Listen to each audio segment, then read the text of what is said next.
আমাদেরকে বাঁচান, আমরা গরিব স্যার। ইনু স্যার আমাদেরকে করতে পারি না স্যার। স্যার আমরা লেখাপড়া শিখাতে পারি না। 6500 টাকা বেতন পাই, আমাদের এটা হয় না, আমাদের বেতন বৃদ্ধি করতে হবে স্যার। আমরা অতি নিরীহ স্যার, আমরা রাত দিন 24 ঘন্টা অকাতে পরিশ্রম করতে হয় গ্রামে। আমার এই সরকারের ডক্টর ইউনূস স্যারের কাছে আমার বিশেষ আবেদন, স্যার আমাদের দিকে একটু রেখেন স্যার, আমাদের ছেলে মেয়েদেরকে আমরা ভালো লেখাপড়া শেখাতে পারি না। আমরা বাংলাদেশ সরকারের স্থানীয় সরকার বিভাগে কর্মরত দেশের 47,000 গ্রাম পুলিশ বাহিনীর সদস্যরা আমরা সরকারি পোশাক গায়ে দিয়ে 24 ঘন্টা দায়িত্ব পালন করে থাকি, সরকারের দায়িত্ব পালন করে থাকি।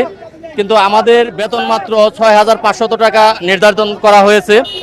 আমাদের 2008 সালে প্রজ্ঞাপনপত্র আছে জাতীয় বেতন স্কেলের, 2009 সালে জাতীয় বেতন স্কেলের প্রজ্ঞাপনপত্র আছে, 2010 সালেও জাতীয় বেতন স্কেলের প্রজ্ঞাপনপত্র আছে, 2011 সালে জাতীয় বেতন স্কেলের গ্যাজেট আছে।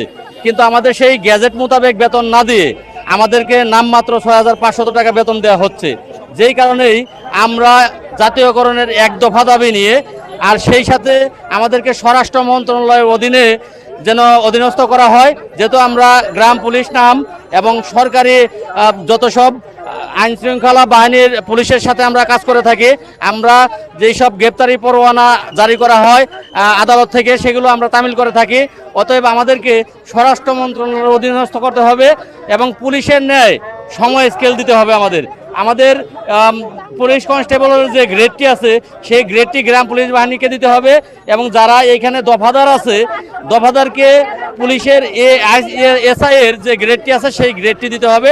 সেই দাবি নিয়েই আমরা এখানে লাগাতার অবস্থানে থাকবো যতক্ষণ পর্যন্ত এই দাবিটা মেনে না নিবে। 250-টিরও বেশি ডিজাইন অপশন নিয়ে ওয়ালটন স্মার্ট ফ্রিজ, বোঝে আপনার প্রয়োজন।